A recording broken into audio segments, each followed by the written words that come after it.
I'm Andre Huey, and this is St. Martin Island Time TV News. Port St. Martin management met with Sir Richard Branson on Wednesday. Sir Richard is one of Great Britain's highest-profile billionaires, with his Virgin Group holding more than 60 companies, serving more than 60 million customers worldwide. Port St. Martin management team, which included members of Parliament, the Honourable Franz Richardson and the Honourable Maurice Lake from the Parliament's Permanent Committee for Tourism and Economic Affairs, Senior Executive from the Ministry of Tourism, Economic Affairs, Transportation and Telecommunication, Alex Dykoff, and Chairman of the Port Supervisory Board of Directors, Humphrey Mensas, were part of the meeting, which was held with Sir Branson on Wednesday. He was informed about the current features and amenities of the Port St. Martin, as well as the future plans for port development. Sir Richard was also given a water taxi tour that left the Captain Hodge Wharf, past the Water Plants Square, Fort Amsterdam, and then to the tender jetty at Port St. Martin.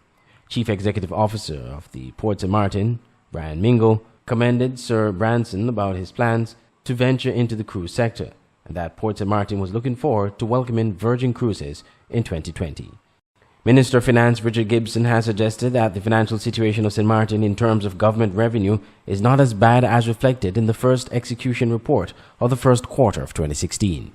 Of the performance in terms of revenues that we have generated for the first 3 months of this year and the consequences of that, that report shows that we're running behind 14 million compared to last year. What has not been shown as yet, because that comes actually in the second quarter, is that the fourth and the fifth month of this year has shown a substantial increase over income for the previous year. So apparently the shortfall in the first 3 months of this year had some kind of a delay reason that we have not put our finger on it yet, but it has caught up somewhat. I also would like to mention to you that what you see also is that the projected expenditures has been 7 million less than was projected.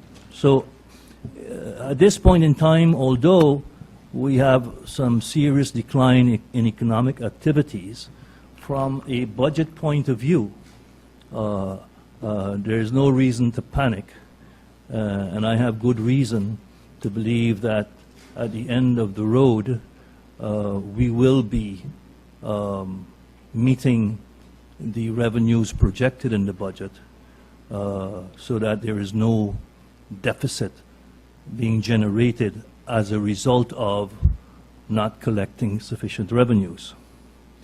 That does not mean to say that there is no problems. Minister of Culture Sylvia Jacobs urged residents and citizens to celebrate the significance of Emancipation Day by inviting them to Emancipation Day celebrations. It is a day to promote cultural resilience of overcoming all odds under the worst circumstances. We will be doing this year under the theme, Remember When, and I would like to cordially invite one and all to come out and enjoy the celebrations. They will begin from June 30th with the reenactment of the Freedom Run, which will be hosted by the NIA. And for more details on this, you can stay tuned. We will be sending out also written press releases and posting the schedule of events. But of course, we will have the ecumenical services in the morning, as well as a cultural manifestation in the afternoon at the Emilio Wilson Estate. So I do look forward to all of us coming out and taking part in this 5th celebration of freedom from slavery, Emancipation Day, right here on St. Martin. And finally, a delegation of Dutch Caribbean islands put together by the Central Bank has made strides in a meeting with officials in Washington, D.C. to address the problem of de-risking of Caribbean banks. This is a serious matter, and a matter which also Mexico faced. And the United States was able to make some exceptions for Mexico and find a solution to be able to avoid a situation like that occurring in Mexico. We are substantially compliant as a country with all of the AML CFT requirements. And based on that, we're asked these departments we visited that we would like to also make the arrangements similar to that of Mexico for the Dutch Caribbean islands. And I'm pleased to report that we did not get a negative reaction, and that steps, as we speak, are being taken to see if a similar arrangement could apply for the Dutch Caribbean islands. This has been St. Martin Island Time TV News. I'm Audrey Huey. Thank you for watching.